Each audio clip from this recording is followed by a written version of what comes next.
We are your mobile-ready broadcast anywhere, anytime, on any device. Check us out on Spreaker, Stitcher, TuneIn, iTunes, iHeartRadio, and YouTube. Ustream. No excuses. Learn something exciting and different from conservatarians like those of us at GraniteRock.com. All right, we are still talking to Mr. Rubens, who is running. Jim Rubens is running for U.S. Senate. He is challenging sitting U.S. Senator Kelly Ayotte in a Republican primary. It's just him and her, so it's not a very difficult choice. You don't have to flip a coin. Kelly sucks. I'll say that. He doesn't have to say that. I'll say it. So anyway. All right, so we're going to talk about a few more issues. We have John Zimrak coming on at 10:20, and then we're going to go back to legislative updates with Mac. So anyway, let's keep going. There's plenty more to talk about as far as that goes. Let me get into the fourth area. I talked about she's broke her promise to be a fiscal conservative and voted for Cromnibus and Omnibus, $1.5 trillion in debt. Just rehearsing this stuff. She promised to vote against amnesty, votes for the Gang of Eight open borders amnesty, drive down American wages bill. And by the way, she's big on tripling H-1B visas. Have you folks talked about that issue at all? We've talked about visas, but maybe not specifically H-1B. what she's Even the Gang of Eight wouldn't support. Gang of Eight had H-1B visa. Not tripling. Gang of Eight would have tripled legal immigration from the present 1 million a year to 3 million a year. That's something a lot of people don't know about. Now, what does that do? What does it do when you take 1 million a year, which is probably too much right now because it's driving down wages, and bring it to 3 million a year? Who could be behind such a thing? The objective of that bill, that Gang of Eight bill, is to drive down American wages. No. It's not George Soros. It's the employers who want lower wages for Americans, expensive, high-skilled labor at a discount, and because the people they want to bring in. It used to be you would bring in well-educated Europeans. Going back decades immigration policy was about bringing in people that could contribute, people that had a clean bill of health, a clean criminal background check, and the resources to support themselves and not take money from the rest of us as they got going. The problem that you have here, and nothing against the Indians and Chinese, are some of the most wonderful high-tech people I know, but they can be hired for less because they are coming here to get started. And, more power that they want to do that, but not that they should do so in such quantities as to drive down the wages of people who have paid to go through college to become highly skilled to do those jobs. Unskilled, low-skilled people coming in to get welfare. There's a case where a drug dealer went to a hospital in Mexico. I guess he was shot in the foot, shot in the leg. It turned out to be life-threatening. He hobbled across the border into the U.S., came to an American hospital. They can turn away Americans. They couldn't turn away an illegal immigrant. If you want to get medical care, you can't go in as a veteran. Don't show your veteran's card. Just speak with an accent and say that you just landed here from Russia or something. that people, illegal invaders sneaking across the border, can't get take better medical care than vets. Intolerable. Okay, so and the third thing, she broke her promise to be a constitutional conservative. We talked about the federal takeover of local zoning, local takeover of local schools. But the other issue that I'm talking about, which is really new ground for Republicans, I'm talking about Kelly Ayotte being a cheerleader for Hillary Clinton's failed nation-building wars, the most recent that we know of being Libya and Syria, Iraq, that have spread terror. ISIS is operational in 8 countries, that have made the Middle East more unstable, more chaotic, help create 60 million refugees who are going all over Europe. They're coming to America, destabilizing us, and have made Americans less safe. Okay, so Kelly Ayotte cheerleading Hillary Clinton's failed nation-building wars. Now, I'm cracking open a new issue for Republicans here because it's important, because we have a national security strategy run by procurement pork advocates, of which Kelly Ayotte is one of them, and I'm going to get into that is not making America safe. It's screwing our veterans. Let me give you an example of this. In a recent vote on the Armed Services Committee that Senator Ayotte sits on, she voted for the defense budget. Okay, it included $10.5 billion, and this is just one of the pieces of pork, for the F-35 bomber. Now, you're not going to hear a lot of this from Republicans because we're supposed to be for every kind of defense pork there is, right? False, because we're broke. Number one, we're broke. Number two, our preparedness and readiness in our military is substandard right now, because there are a whole bunch of K Street lobbyists out in the hall behind the F-35 bomber, and there aren't a bunch of lobbyists out in the hall for veterans and for readiness, preparedness, maintenance, troop readiness. For adequate training, adequate fuel for the training, adequate spare parts for the existing kit to keep it flying. Bullets so you can train properly. You need flight time. You need to do this stuff to have it. So when you're voting for $10.5 billion for the F-35, the F-35 is a stark, raving failure. It does not fly. There was a dogfight. It was released on WikiLeaks, a dogfight between the F-35 and the 30-year-old F-16. 17 dogfights, the F-35 lost every single of 17 dogfights. It lost in a simulated dogfight against the top Chinese bomber right now. The F-35 was designed, one purpose, it's designed to spread pork into as many congressional districts as possible. And if you believe in national security, which she claims to, you do not vote for pork. You vote for every single dime in that budget to make America strong, to defend America. And you do not support wars that lead to more chaos and strengthening ISIS. Okay? Peace. You do not do that. Okay? Peace through strength, strength through peace. Right. We need the strongest military in the world. There's no question about that. Don't doubt me there. But it means that every nickel is spent on what keeps us safe. And we have a strategy that keeps us safe, not Hillary Clinton's strategy. Yeah. So wars I could support. The original war over Kuwait because an innocent nation was attacked, although there may be some backstory even to that. An initial strike on the Taliban for harboring bin Laden in Afghanistan, and an attempt to clean up, but not nation building. Right. And then going back into Iraq, ask the Christians of the Middle East how much good it did to depose Saddam Hussein. We may have got rid of a brutal and nasty dictator and a tyrannical regime, and there may indeed have been people tortured in prisons. Right. But the number of Christians who have been disenfranchised or just plain murdered as a result of the ethnic cleansing there, and again in Syria, Bashar Assad's a right jerk, and very nasty guy. But you know what? There were Christian communities in Syria, and they're being cleansed. How about Egypt? By ISIS. Yeah. Losing track of my leaders there. I'm probably if I say Sadat, that's going back too far. But the guy, we did Hosni Mubarak. Yeah, right. Again, not a particularly nice regime, not a particularly pleasant country in lots of ways. But the Muslim Brotherhood were kept under control. The Christians were free to live their lives, and religion wasn't a problem. Yeah. And again in Libya.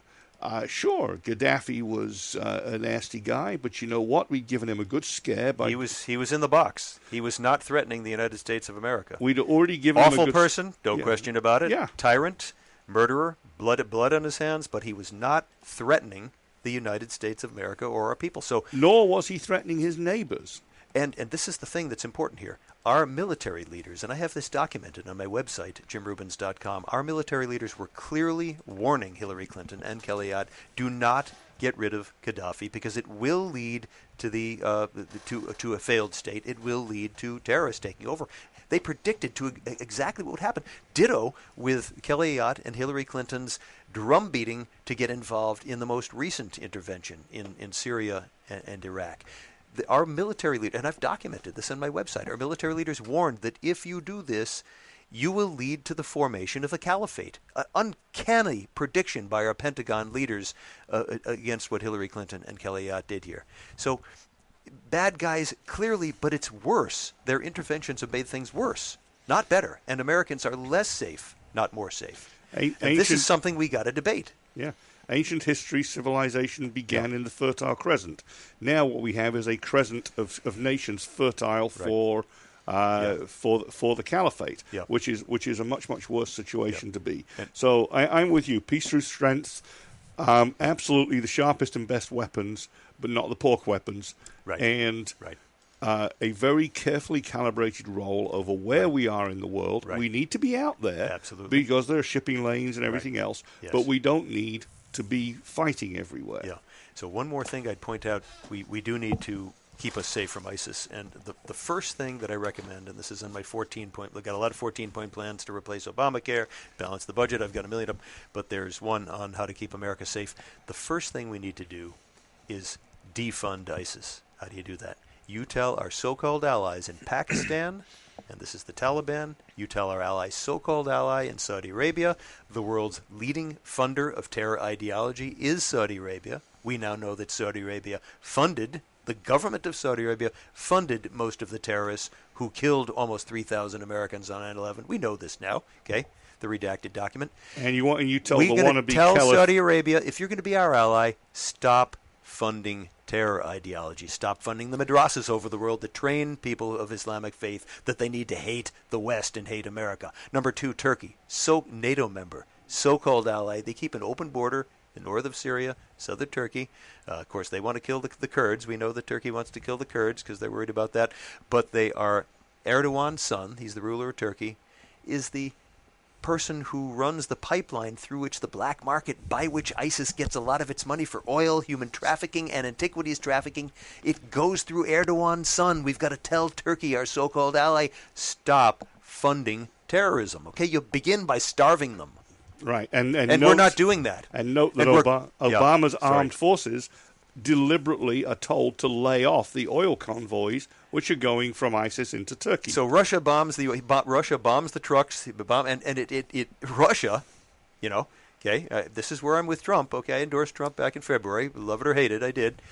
He was indicating more than any other candidate, which is very important to me, a reasonable degree of restraint. He said, I'll talk with Putin. You know why he talked with Putin? Because Putin has a better strategy to put ISIS in a box, cut off the money, bomb the oil trucks. He did it. We wouldn't do it.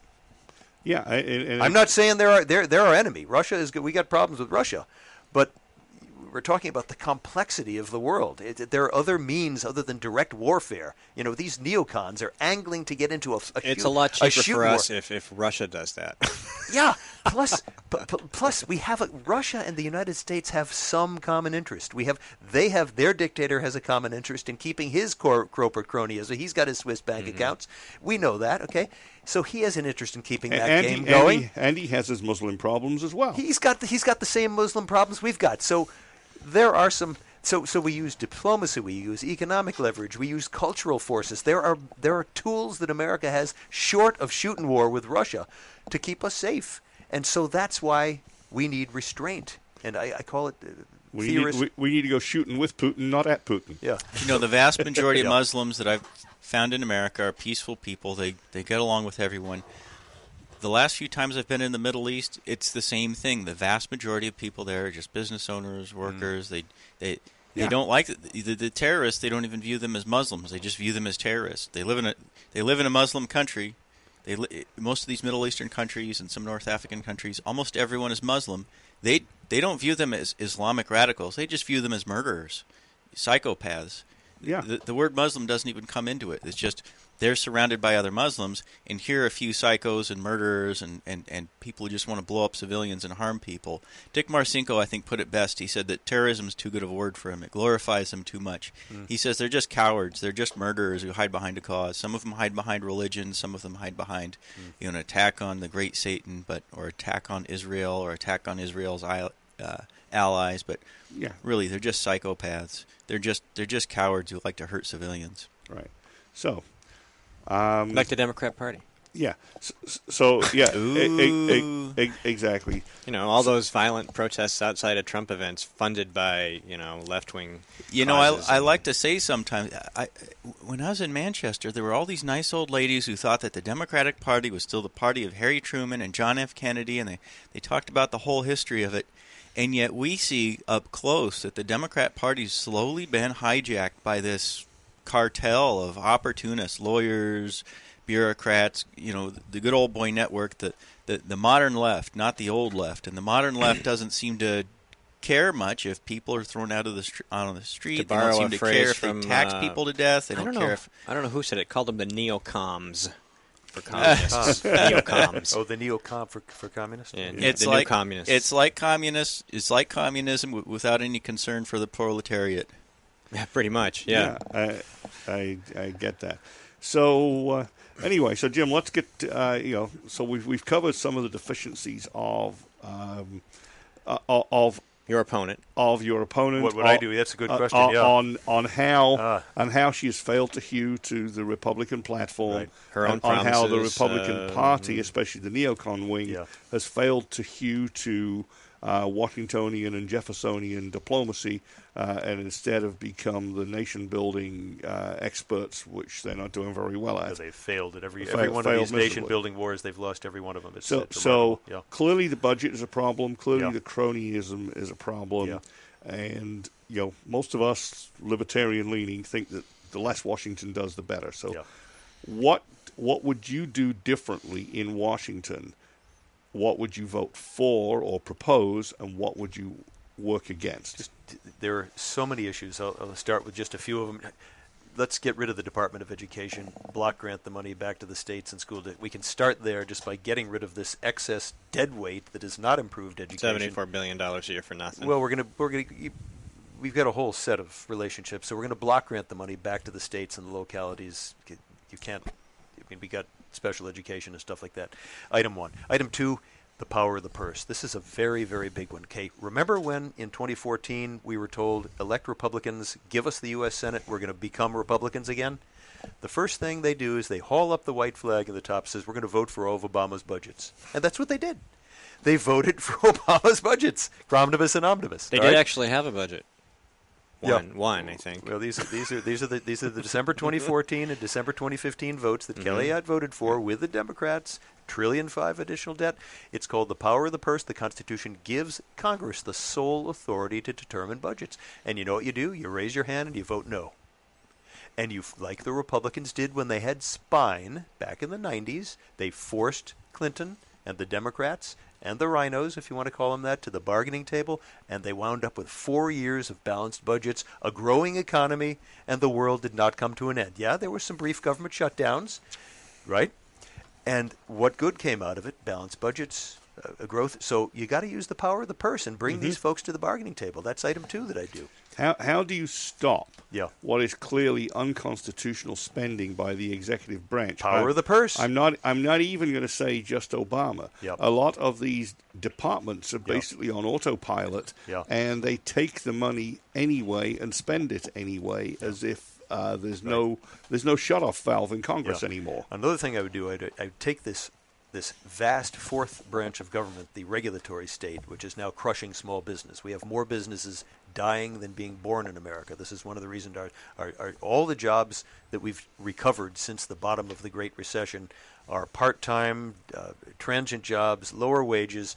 We don't have a recovered economy for the middle class, so I'm talking middle-class economics here, and I'm not going to get into detail there because it's a long conversation, except to say regulations are excessive, and they are inhibiting small business. I'm proposing that all new regulations, like in the New Hampshire legislature, come back to Congress for an up or down vote.